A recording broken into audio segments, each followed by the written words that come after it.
What's up, everybody, and welcome to another episode of Scouting the Fins right here on the 3 Yards Per Carry Podcast Network, also part of the 5 Reasons Sports Network. If you guys have not already, make sure you subscribe to Only Fins. Yes, that's right, Only Fins. Go to discord.gg/onlyfins and make sure you join on a laptop or a desktop. You don't want to pay an extra dollar just by downloading it on the Apple App Store. $2.99 to read only, $4.99 for all access a month, where you see me, Coach, Eric, CK, Alf, and Simon give their unfiltered thoughts and news on the Miami Dolphins. Can't find it anywhere else. Once again, discord.gg/onlyfins. Once again, guys, welcome back to Scouting the Fins, and we're going to go a little bit deep into this episode, gentlemen, Coach, and Eric. We're going to be talking about the 2026 safety class, rounding out the defensive prospects that could be, fits for Jeff Hafley and the Miami Dolphins defense. Yeah, safety is always a fun position to talk about because there's so many different kinds of safeties that you can have, right? You've got those deep center fielders that we're talking about, the range to make plays sideline to sideline. You have those bigger, almost linebacker type players that can play a hybrid position. Then you have the guys that can do everything. So safeties are always a fun conversation because, what you value is going to determine where they fall on your board, right? And it'll be very interesting to see how these safeties fit into this Miami Dolphins defense under Jeff Hafley. Yeah, and it's a really good view of the safeties that we have today. It's extremely analytics focused. The guys, Hussam, the guys. I say the guys like it's all three of us. No, Hussam did a really good job finding some really in-depth data on this one, and I'm excited to kind of dig into the numbers and talk about some of these safeties, because a lot of what you see on tape does match up with what we see here in the data. And I think it's a good look at what some of the NFL front offices are kind of looking at as they evaluate these players as well. And look, Coach and Eric and I are going to have differing opinions on the 10-11 safeties we'll talk in this episode. But in general core, we'll be talking about the archetypes. Again, we'll be talking about archetypes for this safety class. And there's 3 archetypes. You have your post erasers, your box enforcers, and your chameleons that can do almost everything. And every name gets the scheme lens, the data lens, and we're giving you their measurements, their bios, the analytical data as well that can fit inside Jeff Hafley's defense, so you guys can follow along. And I think all 3 of us and whoever else is listening as well will have a clear picture of who Miami should target in what round and what range. So let's get into it. And before we set the table, Coach, what makes Jeff Hafley's safety system unique? I think the way that he's able to use them to do a lot of different things. It's not, you're not pigeonholed as being just one type of safety or the other. I mean, obviously you have players that are going to be stronger in certain skill sets than other ones, but I think that Jeff Hafley allows these players to play to their strengths and is able to move them around and disguise coverage as well. And a big part of disguising coverages is having safeties that are able to move around and do different things and make the post snap look different than the pre snap. So I think that in this defense we're going to see safeties kind of being an emphasis of, we heard the quote from Jeff Hafley earlier this week talking about he wants to be able to change between a 3-4 and a 4-3, and that's more of a front 7 conversation. But I think the flexibility that you get on the back end with the safeties does help to, aid in that multiplicity also, though.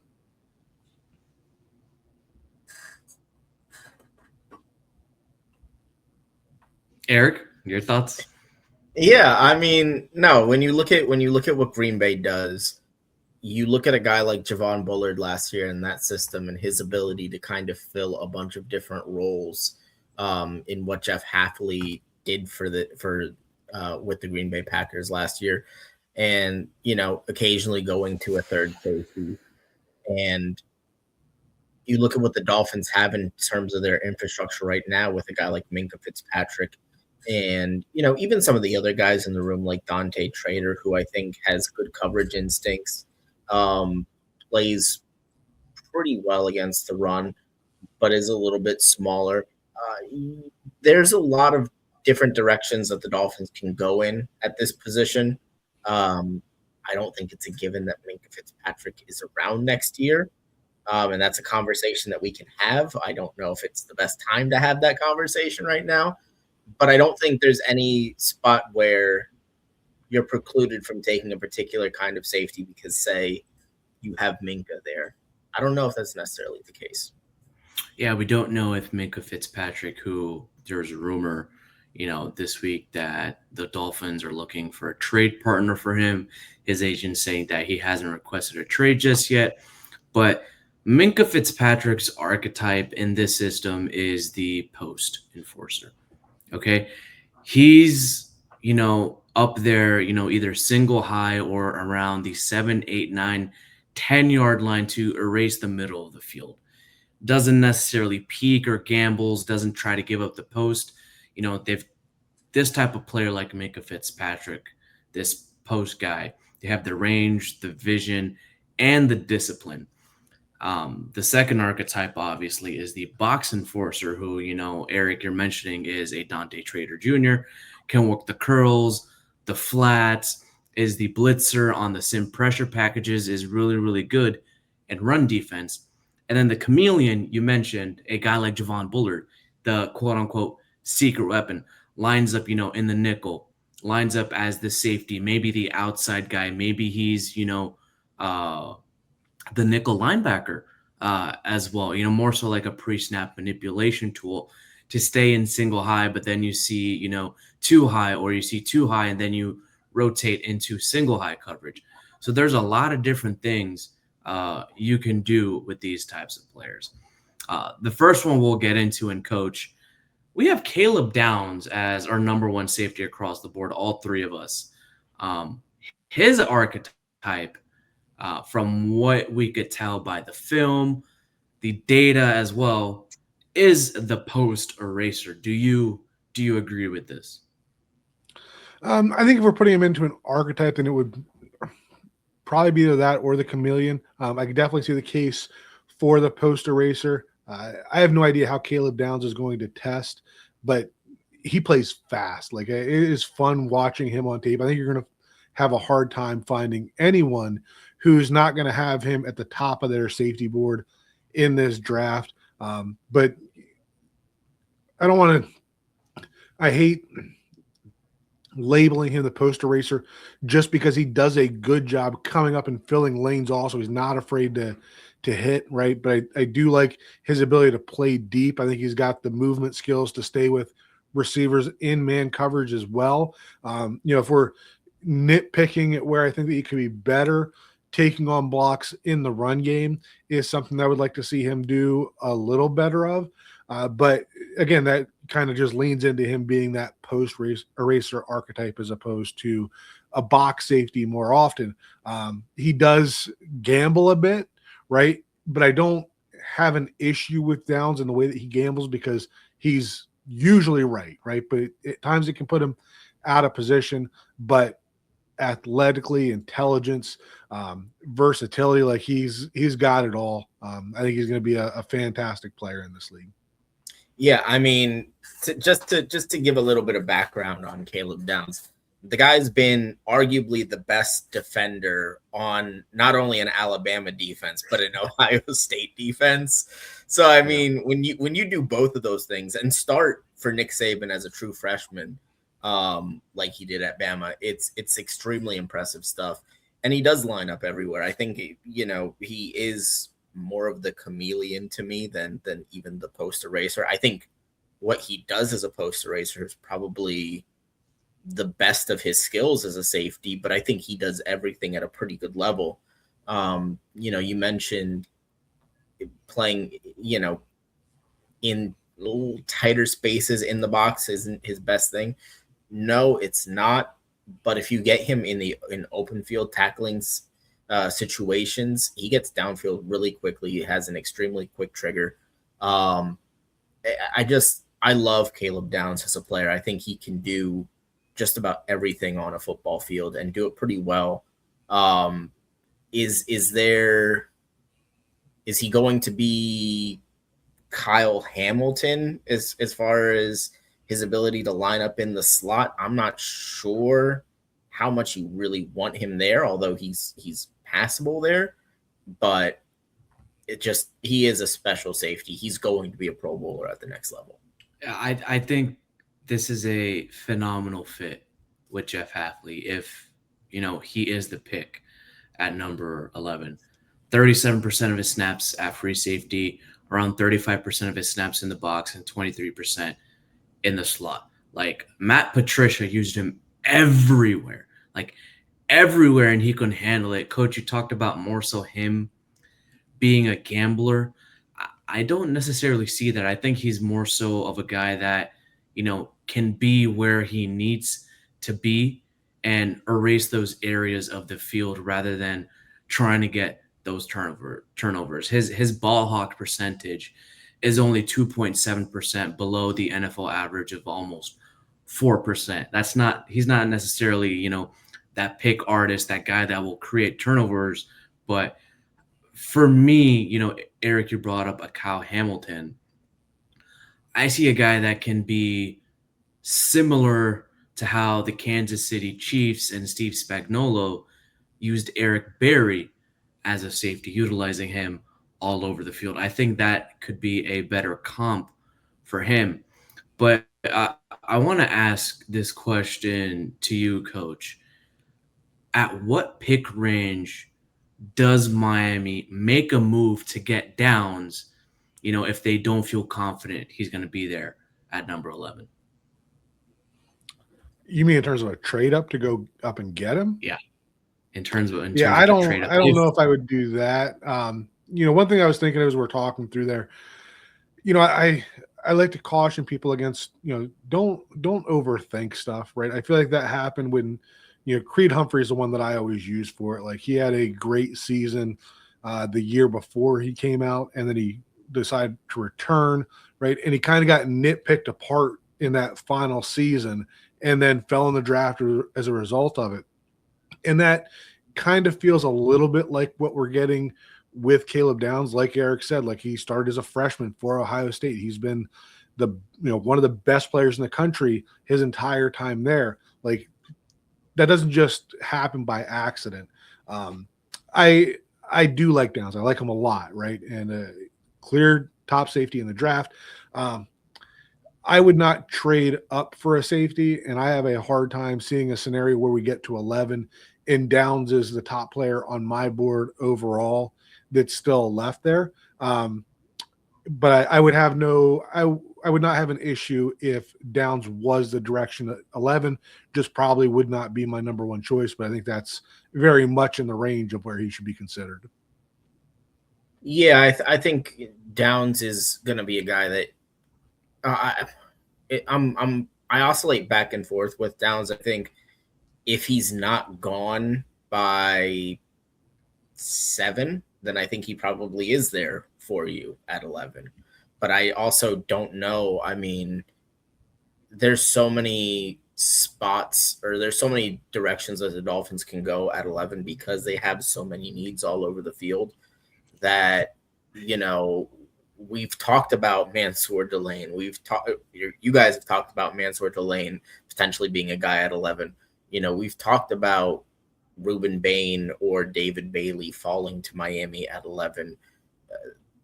Sonny Styles is going to be an option.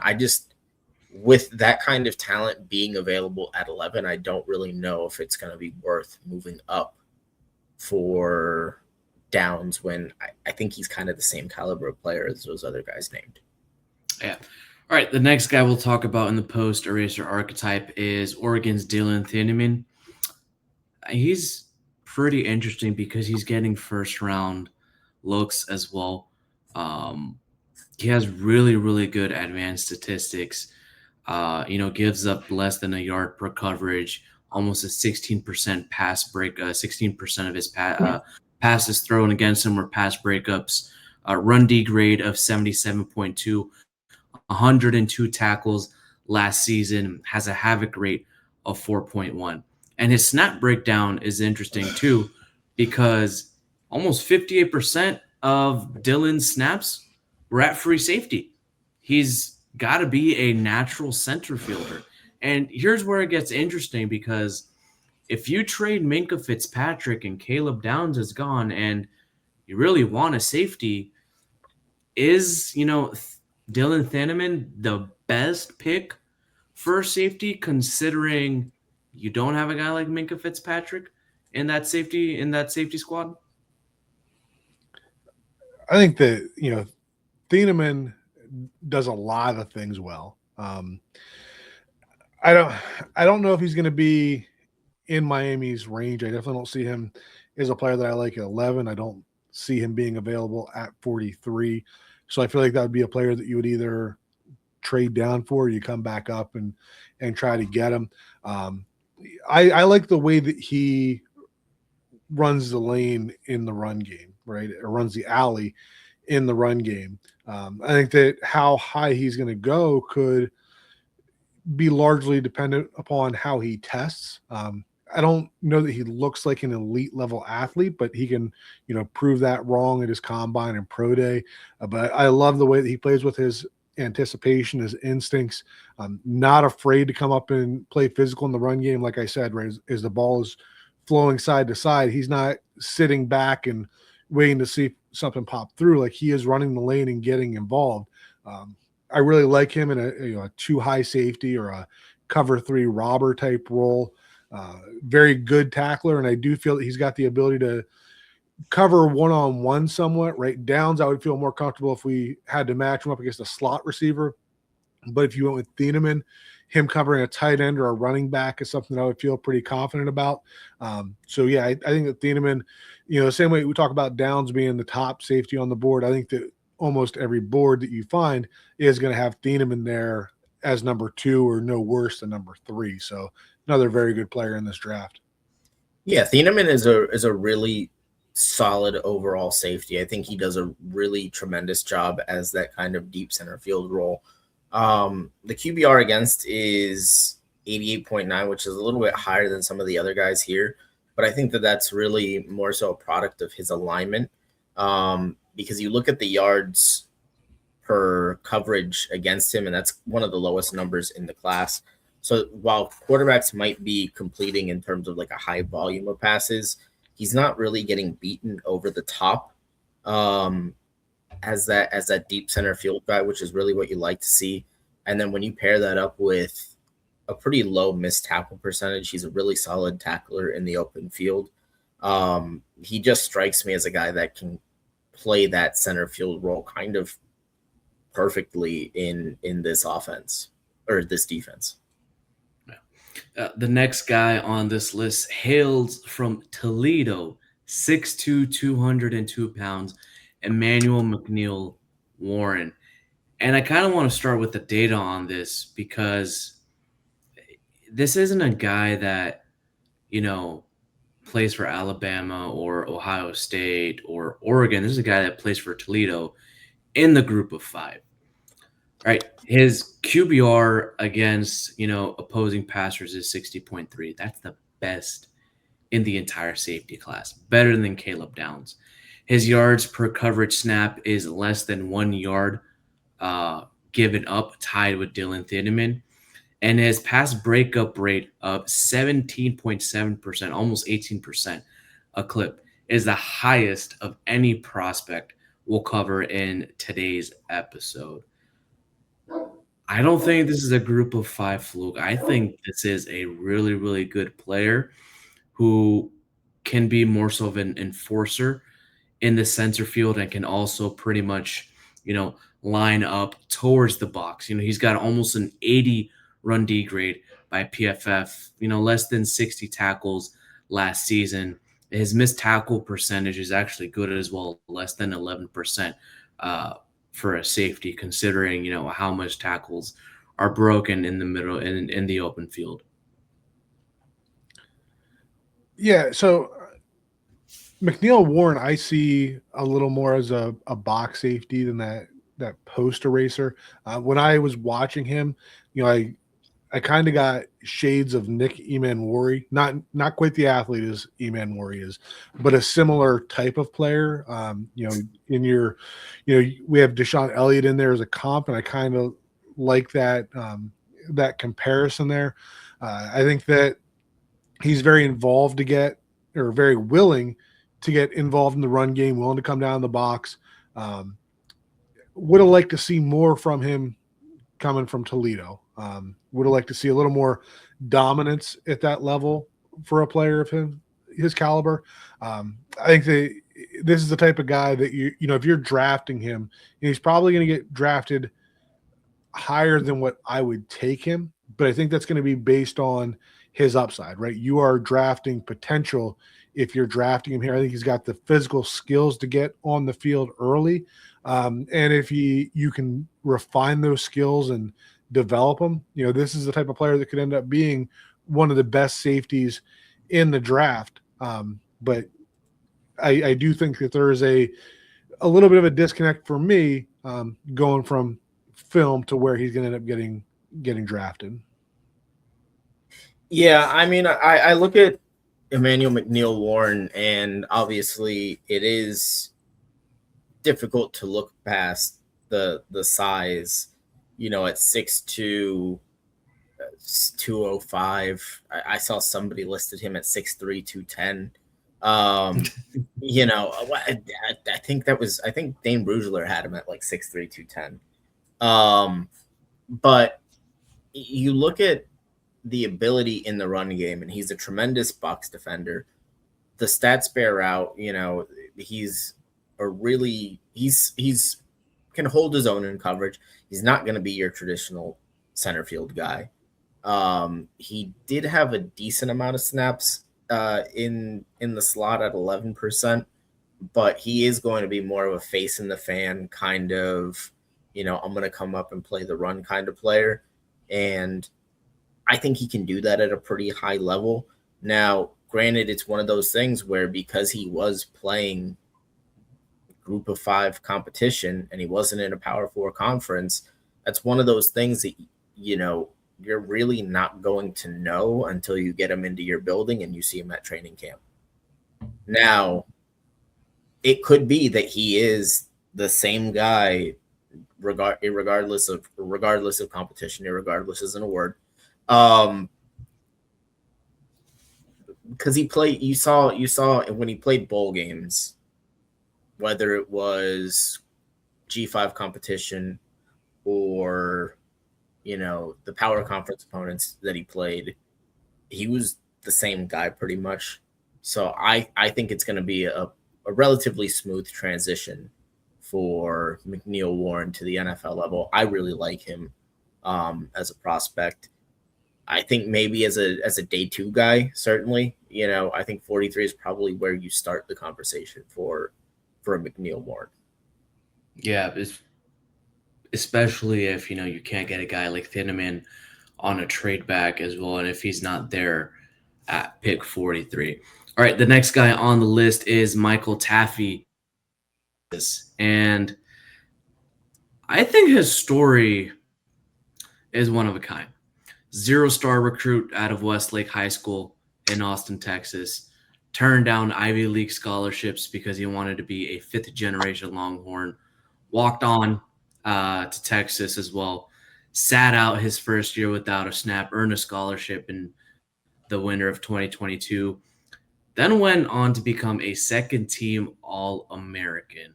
His high school coach called him their own Travis Hunter, and he went viral for picking off Quinn Ewers twice in a high school playoff game. And then he ended up his teammate at Texas and could potentially become his teammate in Miami. Yeah, so Taffy's a player that I am probably higher on than what I should be, right? There are real limitations with him. Looking listed at 6 foot 189, and that might be being generous for him.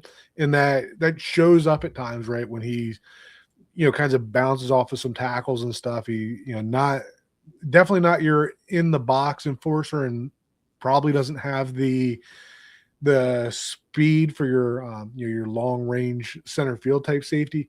But there is just something about his game that I enjoy, like the pace that he plays with, the intensity that he plays with. I think that he does have the versatility to play some in the deep and some in the box. Like, I don't think that he's limited to one or the other. Is not going to be the best at either of them. Another guy that's always looking to be involved in the action. Like, you're not going to find a lot of plays where he's 20, 30 yards away. And again, I understand there are physical limitations with him, but this is, probably a day 3 type guy that you're looking at. But, see that you have on the notes here something about, over 500 career special team snaps, right? So this is a player that you get. He is going to find his way on the field one way or another, right? And maybe this is the type of player that shows up and starts on special teams early and then finds that way to find his way onto the field, right? Maybe it's as a third safety to begin with, and then, maybe someday he develops into a starter. So this is not a player that's in the same conversation as the top 3 guys that we've talked about in terms of draft position, but this is just a player whose tape, every time I turn on a game that has Texas, I find myself watching Taffy, just a player I really enjoy. Yeah, and I think he can be that center fielder with some time. I know that athletically, he probably doesn't have the speed to cover that much of the field. However, your body can only move as fast as your mind allows it to. And that's kind of where he excels, is he does a really good job of kind of diagnosing and seeing the plays before they happen. And that can kind of offset a little bit of his athletic limitations there. But, you look at him, and I see him as a really good player in zone, and his ability to kind of, read the quarterback's eyes. Now, granted, at the next level, there are going to be guys that are kind of looking him off, and he'll have to do the work of, not falling for that, as a lot of younger players kind of have to work through. But again, I think he's a guy that's going to find a way to stick on your football team. You mentioned the special teams stuff with him. It makes me think immediately hearing you talk about the type of player he is and his special teams capabilities. I think of an Elijah Campbell, who's been a very useful player for the Miami Dolphins for the last 5-6 years. Yeah, I think this is the kind of player that Jeff Hafley would build the culture around. Coach, you mentioned, could be a day 3 pick. He could be a late day 2 pick as well, because he provides that exceptional value, 500 plus snaps on special teams, 60% of his snaps in the center field as well. Played the nickel less than 15%, was in the box around 20%, ball hawk percentage of almost 4% as well. He can play all 4 special teams units. He can help to raise the football IQ of the secondary room from day one, albeit a secondary room that needs some youth and some players. I think if he runs a 4.45 or better at the combine, I think he moves up and solidifies himself, in the 3rd round. If he runs a 4.5 or slower, that's more so like day 3 value with a very specific role, and albeit a role that could still be useful for Miami. Maybe Dante Trader Jr. makes the step up in Jeff Hafley's system alongside Minkah Fitzpatrick. And if Minkah Fitzpatrick is there and you get a guy like, Michael Taffy in the late 3rd, early 4th, maybe 5th round as well, I think that's a great safety group to have. All right, we're going to get to the next archetype. It's going to be the box enforcer. So once again, they're going to be working, in the box on those rundowns. They handle the curl flats. They have that physical presence against tight ends. They can threaten, they can be that blitz enforcer in those, pressure sim packages that Jeff Hafley likes. More so, you think of guys like, former San Diego Charger Eric Weddle, potentially a guy like Jabril Peppers as well. That's who are more so, thinking as the prototype in a Jeff Hafley type of defense. So the first one on this list is we have AJ Halsey out of LSU. 5'11", almost 6 foot, 222 pounds, has that box safety type of prototype, that Jabril Peppers type of mold. And he honestly had the highest snap count of any safety prospect in the class, almost 2,823 snaps. 222 pounds, he for sure can hold up against tight ends. Yeah, and I'm going to be interested to hear what the two of you have to say on Halsey, because I think that we compared our top 10 rankings. I think I have him a little lower than what you guys do. This is a player that we had Anthony Testino on with us last week, Hassam, and this is a player that he's really high on. And one of the things that he had mentioned was he'd be interested in seeing Halsey drop some of that weight, that he doesn't feel like, that he could move a lot better if he were to drop 10, 15 pounds and play around that 205, 210 range. And when I watch him, I kind of see what Anthony's talking about like that, because I don't feel like he comes out and plays like that, what you would think of when you say 220-pound safety, right? You're thinking, big time hitter in the box, right? Filling lanes. It's not that he's afraid to go down there and get dirty, right? He'll go down and play in the box. He'll make tackles, but it's not the almost hybrid linebacker that I would look to see as a 220-pound safety. It's not like your Emmanuel Hamilton type of guys right. that have that bulkiness, have that height for sure. And I think I more so see him, we didn't necessarily talk about this linebacker so much, but I see him in the mold of a much, much better Taurian York for sure. That's who I see him as, a guy who can enforce off the run, but is much, much better in coverage. He had, a pass breakup of 13.3%. He is a bit vulnerable in coverage, 92.1 QBR against. I mean, it's kind of hard because if Minkah Fitzpatrick is here, I mean, you could put Halsey down below, play the box, let Minkah be that free, or have Minkah in the slot, have, maybe another guy they get in free agency, or they draft another center fielder later on, and, he's your enforcer for sure. He's your tone setter. He's not going to be your coverage guy for sure, but he's going to scare those, slot receivers for sure, because with his weight, and if he gets the proper tackling form in the offseason, I think it'll be a little bit scary. Yeah, I think with Halsey, like Coach said, I don't see quite the physicality I would want to see from a guy at 220. However, I think he's a really sound tackler from a technique standpoint. I don't think he's going to necessarily be the guy that, is going to be separating guys from the football and making wide receivers, think about a flak jacket when they come over the middle. But I do think he is a really solid tackler in space.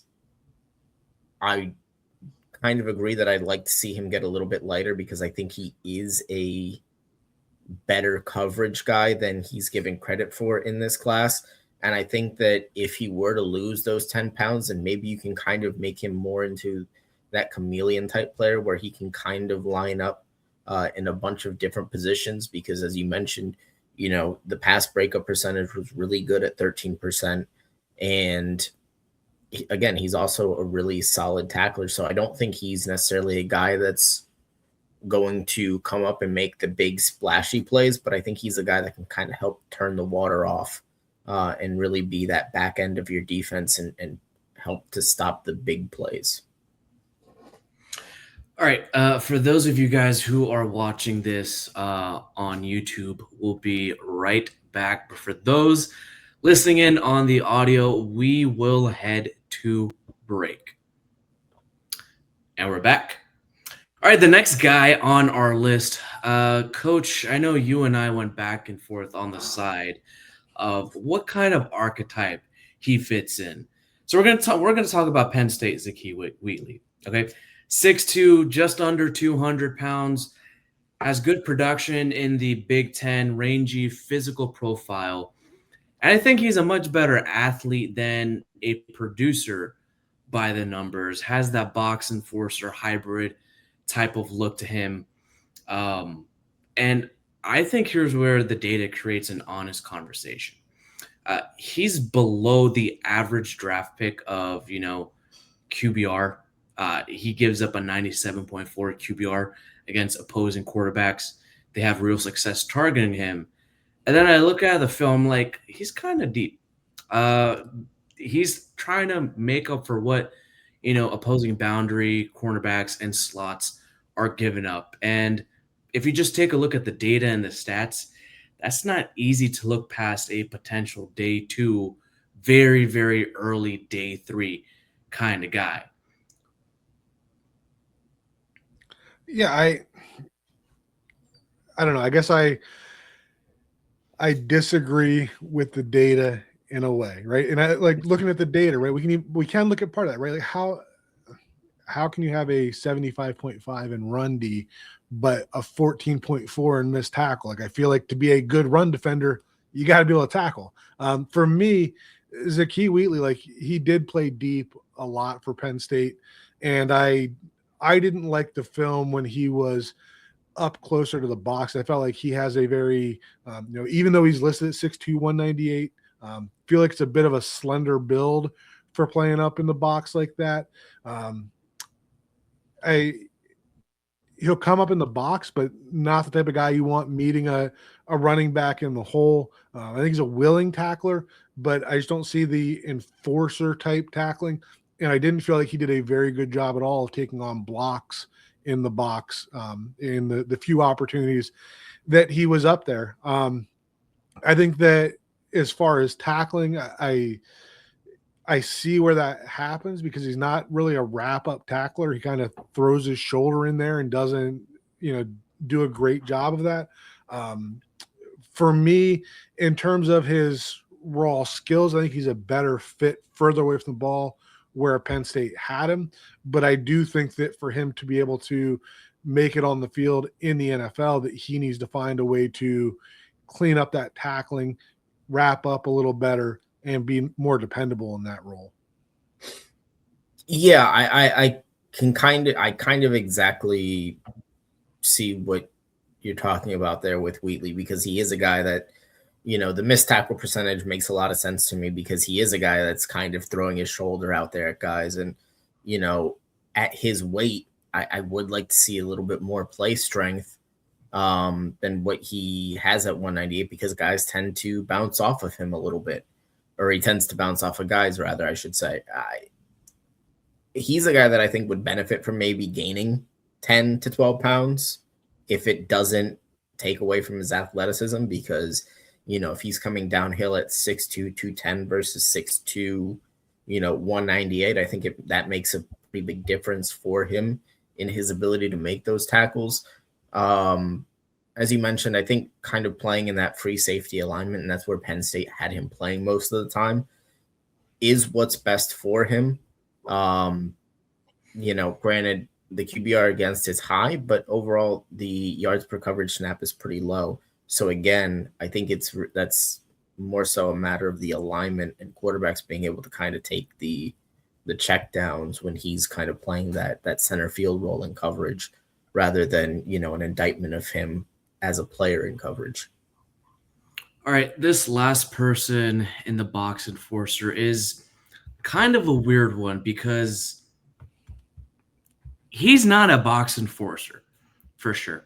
I'll tell you that, but it's more so how he was used at Arizona. I'm talking about Genesis Smith, 6'2", 205 pounds, 165 tackles, 5 picks, 19 pass breakups over 37 games. Okay. I think he was misused.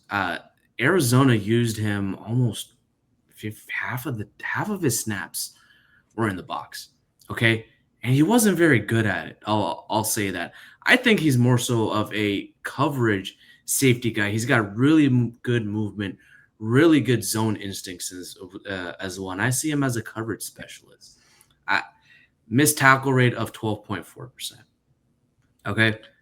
Coach, you just talked about the missed tackle percentage for Zakee Wheatley. This is not a phenomenal run defender or a phenomenal box player to start off with. Yeah, I feel like the way that you would describe Wheatley is kind of the way that I would describe Genesis Smith. I think they have similar builds. Like you said, he played up around the box quite a bit. He'll come up and run support, but again, he's not that in the box enforcer. I like his long speed, right? He seems to have a very good understanding of coverages and, not getting caught covering grass, being able to transition between zones. Not sure that he's got the skills to play man-to-man consistently, like up there as a slot type safety, but can do it occasionally. But this would be kind of a projection pick for me, which would probably push him down a little bit, right? But I think we're on the same page there, that if you told me that this was a safety we're going to put deep in the post and let him be rangy and do his thing that can occasionally rotate up into the box, that's where I would be on board with Genesis Smith. But I don't think that's the way that he was deployed at Arizona at all. Yeah, I again, you look at where he was played, 48% in the box and then 22% in the slot.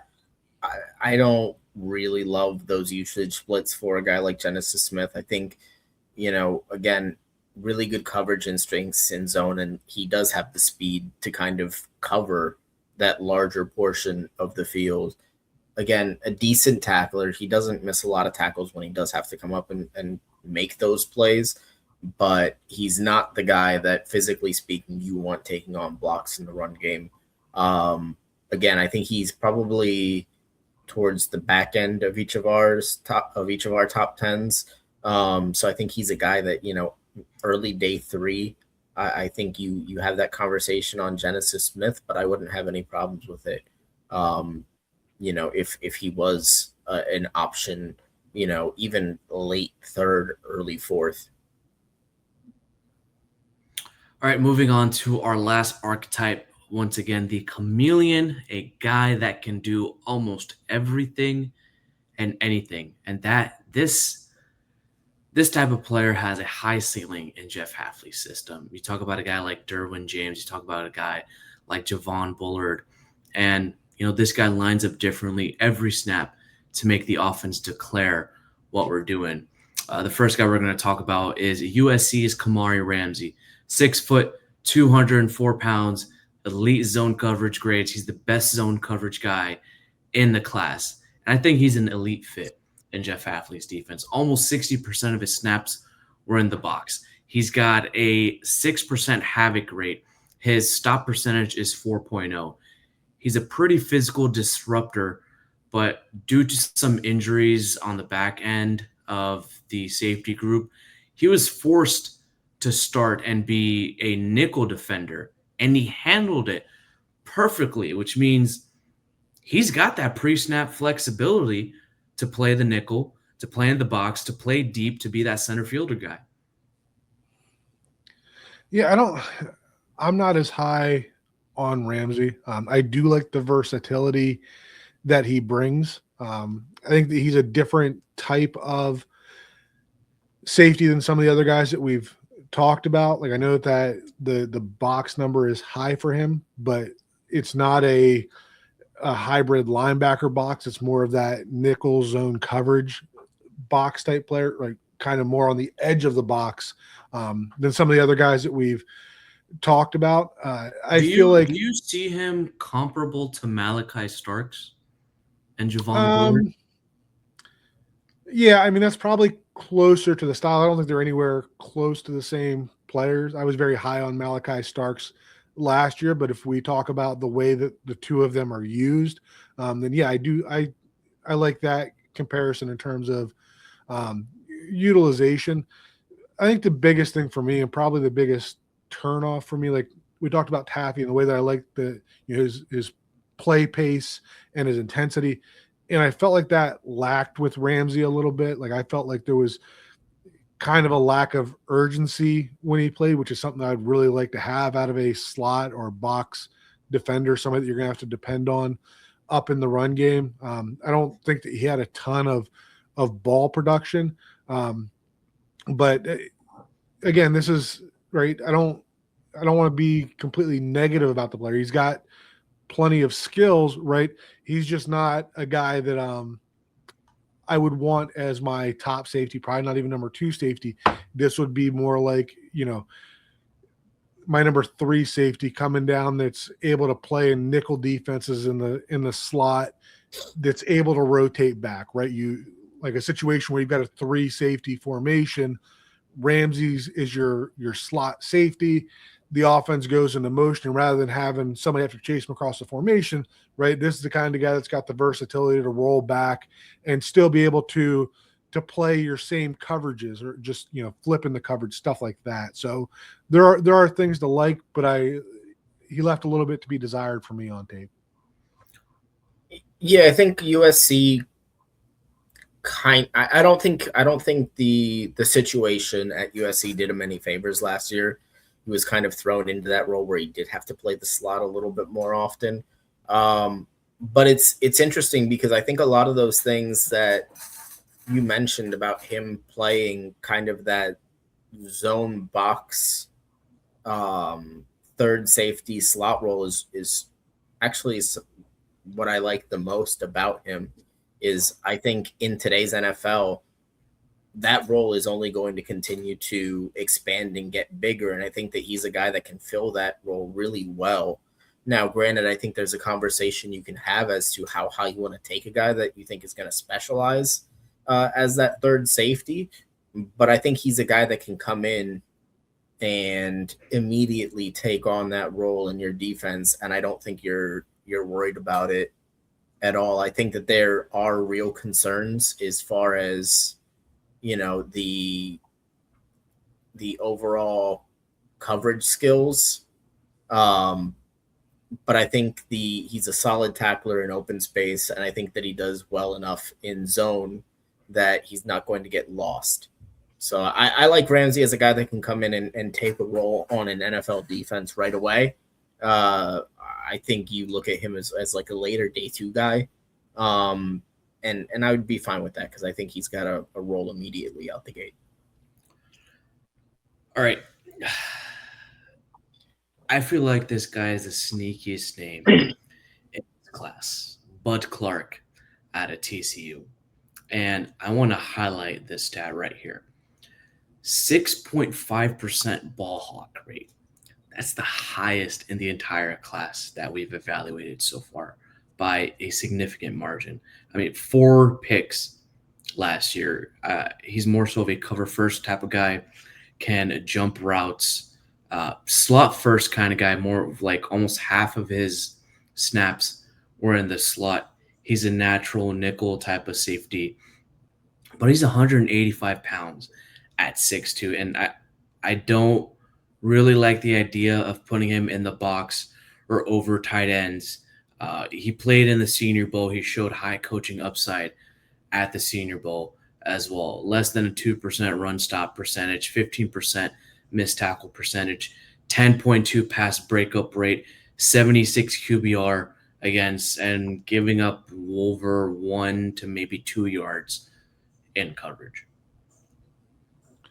Yeah, I mean, Bud Clark is another player whose film I really like. Probably, just I love the way that he sprints to get involved in the action, right? It's not a guy that sees the ball 20 yards away and just kind of jogs over there like, hey, let me look like I want to be involved in the action. Like when he sees the ball, he's taking off to get it. I do have some questions with him in terms of his change of direction ability, and that would be in addition to the slender build, the 6'2", 185, right? His ability to defend slot receivers would give me some reason for concern there as well. But I do think that he has the straight line speed to be able to play as that deep center field safety, and kind of the same way that we talked about Thieneman, right? That ability to kind of flow with the play and then come up to fill the lane. I think that matches Bud Clark pretty well. So like, I don't necessarily have a NFL comparison for him, but if Thieneman is the type of safety that you like in the top end of the draft and you don't get a shot at him, then I think Bud Clark has a lot of similarities there that, he's a nice consolation prize for that type of role. Yeah, and the one thing that I will say for Bud Clark is at 185, I think the connotation there is that he wouldn't be quite as physical as I think that he is. He does play a little bit more physical than 185 would suggest, and it's for a lot of the reasons that you mentioned. He's a guy that's really eager to kind of get in there and mix it up. Granted, again, 185 is kind of limiting, but he does get involved in the play, and he's a guy that's just always going to be around football. Really high ball hawk percentage rate. And then, as you mentioned, when he gets downhill, he's going to get to the ball quickly.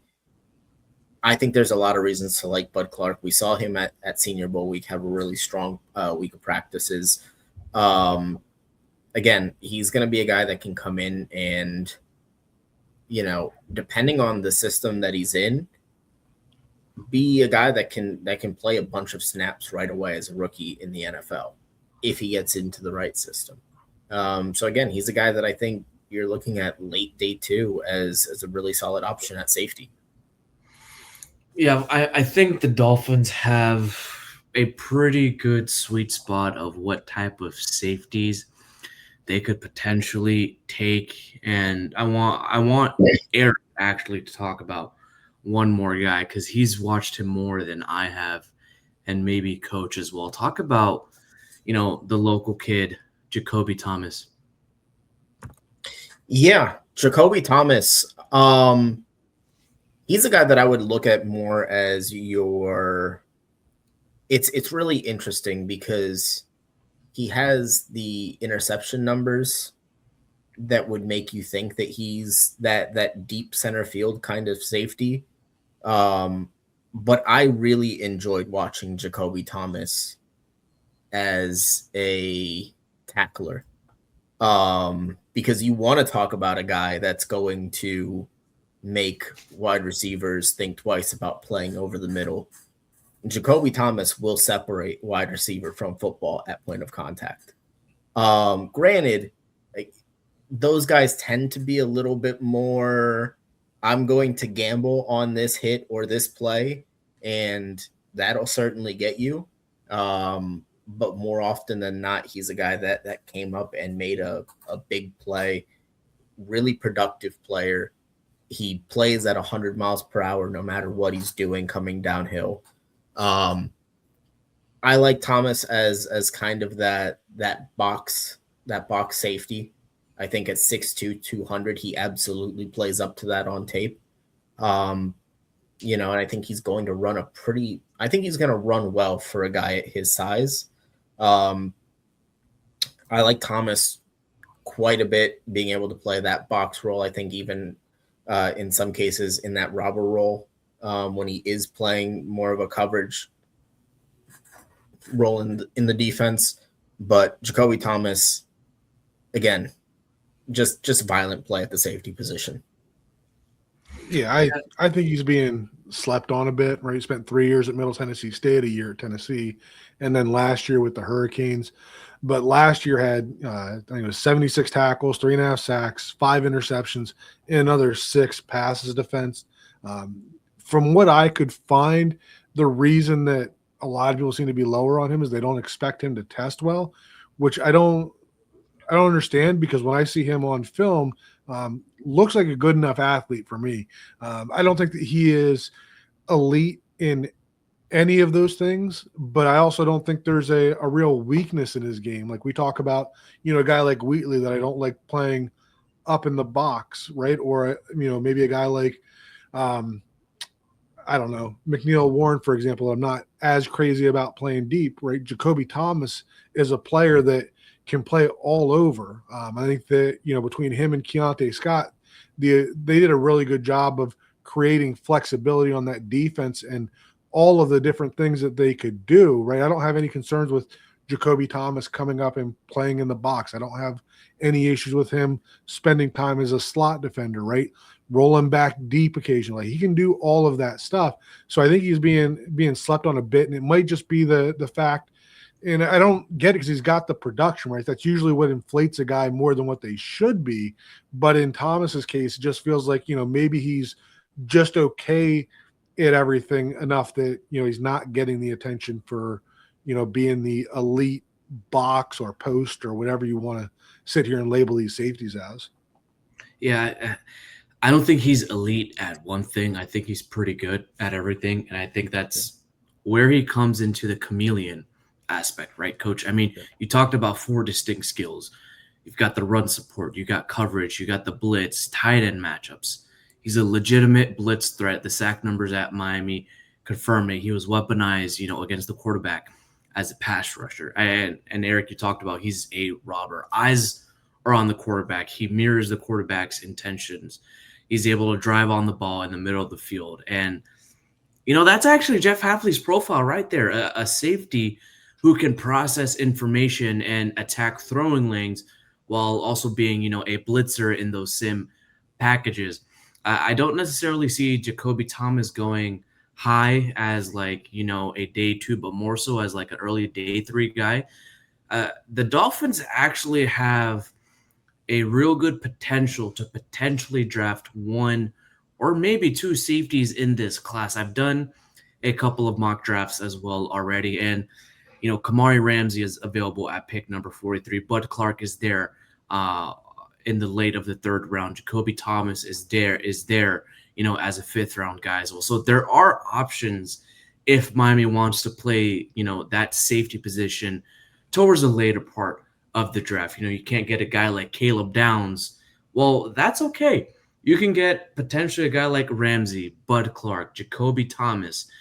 Maybe if they really do like, Zakee Wheatley's physical profile and Hafley has a different role for him, it's all about coaching these safeties up, fitting them in the scheme. But all, 8, 9, 10 of these guys that we've talked about can fit in Jeff Hafley's scheme. So that's what, the Dolphins have going for them. All right.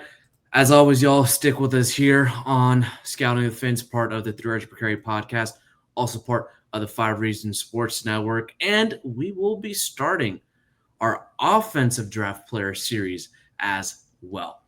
As always, y'all, go Fins.